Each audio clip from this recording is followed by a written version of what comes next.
Hello, my name is Andrew Michael. I'm a real estate agent here in Northeast Florida. And in this video, we are going to talk about it is over. The real estate market crash. We are all going to die here in Florida. Houses are just dropping in value. Well, it's what's all over YouTube, but is it really true? So we're going to take a look at that. We're going to compare June of 2023 to June of 2022, talk about cash sales, foreclosures, all that stuff. And we're going to do it right now.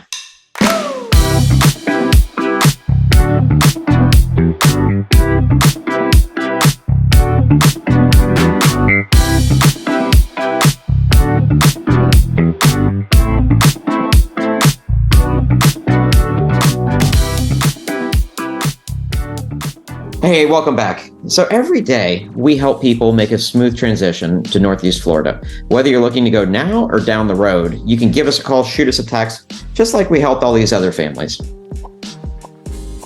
And we can definitely help you too.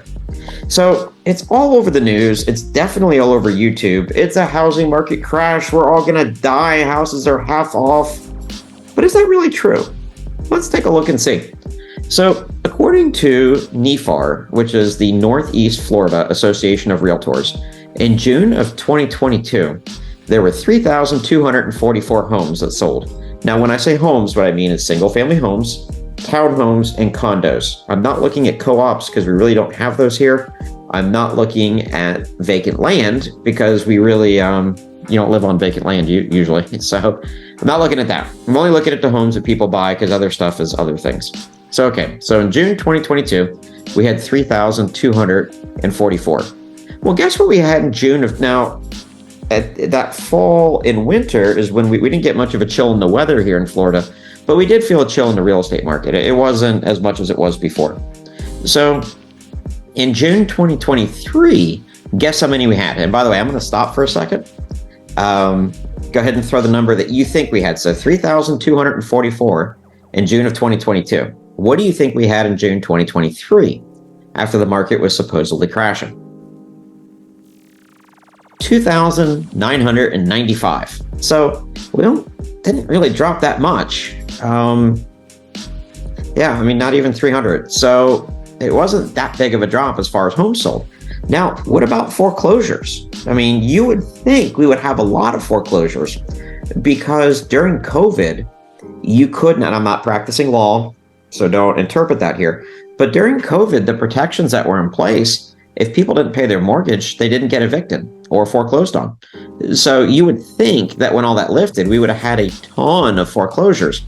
But that didn't really happen. In my own experience, what happened was those protections were coming to an end. So people, now some of these ones had nothing to do with COVID. They had deaths in the family, divorce, stuff like that. So they couldn't afford their mortgage anymore, but they didn't have to deal with it because they couldn't get foreclosed on. Well, when the laws changed, they went ahead and they sold their house. But even though they were way behind on their mortgage, the appreciation had gone up so much that it didn't sell as a short sale or a foreclosure. They still had equity, most of the ones that I saw. So remember we said in June of 2023, we had 2,995 homes that sold. Well, guess how many of those were foreclosure sales? 18. So out of 2,995 homes, 18 of them were foreclosure sales. Now, I don't mean like foreclosure at the courthouse auctions, because that's a whole nother thing, and there's hardly any of those either, by the way. But as far as, like the bank had foreclosed on the property, given it to one of their, we call them Rio agents, and one of their agents had gone ahead and put it on the market and looked for buyers and such. So again, 18 foreclosure sales in June of 2023. Not a lot when you add of 2,995.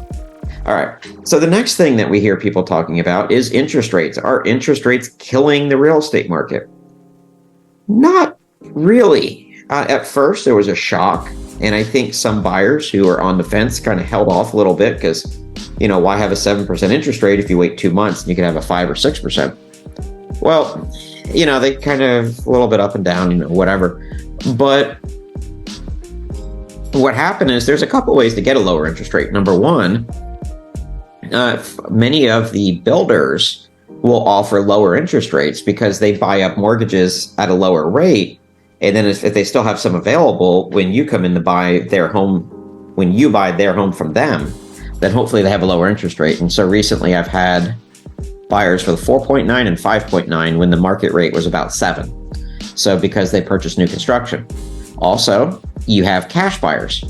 So out of those 2,995 home sales in June of 2023, according to NEFAR, 739 of those were cash. So a lot more than foreclosures. And cash sales are pretty common here. I think the reason for that is we have a lot of people coming down from New York, New Jersey, Virginia, DC, recently California, Oregon, and all of these are more expensive markets. So they're able to sell their homes there, bring the cash down here, and pay half to 2/3 what they sold their house for a house here for cash. So I've had that happen several times recently. But a lot of families are still moving here anyway and still buying a home even with a higher interest rate. And so what happens is we have something called the 1%, 10% rule. So let's go into that for a second. If you have a 30-year mortgage and you have a fixed interest rate, so for every 1% that the interest rate goes up, you lose, if you want to keep the payment roughly the same. For every 1% the interest rate goes up, you lose 10% of your borrowing power. So let's make that real numbers. So let's say you are going to purchase a home and you're going to finance $500,000. Interest rates are 6%. But by the time you lock in your rate, it's 7%. Well, if you want to keep your mortgage the same as when it was 6% on that $500,000 house, you would need to subtract 10% off of that. So now you're only borrowing $450,000 as opposed to $50,000, and that will give you the same payment with the higher interest rate. So what happens is people are just buying less expensive, either buying new construction because, the interest rates sometimes are lower, not always. And by the way, if you want to know more about that, any of the stuff on here, feel free to give me a call, shoot me a text, the number's down below. And also, if you're getting any value, if you're learning something you didn't know, do me a favor, subscribe to the channel and give me a thumbs up. It's a huge help, and it definitely helps me come up in ratings. So I'd greatly appreciate it. So, okay, so you can buy new construction.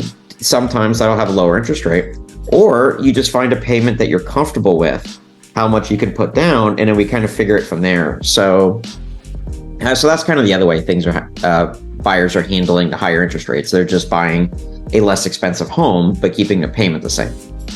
There you go. So I think we've debunked that in Northeast Florida anyway. Real estate's hyper-local, but in Northeast Florida, so St. Johns County, Duval, Palm Coast, Nassau County, any of those areas, we are not experiencing a huge real estate crash. In fact, just the opposite. And so, yeah, and I think those numbers, what I just laid out, help debunk that. Well, there you go. I think the case is made that the real estate market in Northeast Florida is not crashing. We're doing just fine. And yeah, so again, if you learned anything there, do me a favor, give me a thumbs up, subscribe to the channel. I try to drop 2 to 3 videos per week. And if you would like to make a smooth transition to Northeast Florida, or maybe get more information on it, you can give me a call or shoot me a text. The number's down below. Thank you very much for your time. Again, my name is Andrew Michael, and I look forward to meeting you in person. Bye-bye.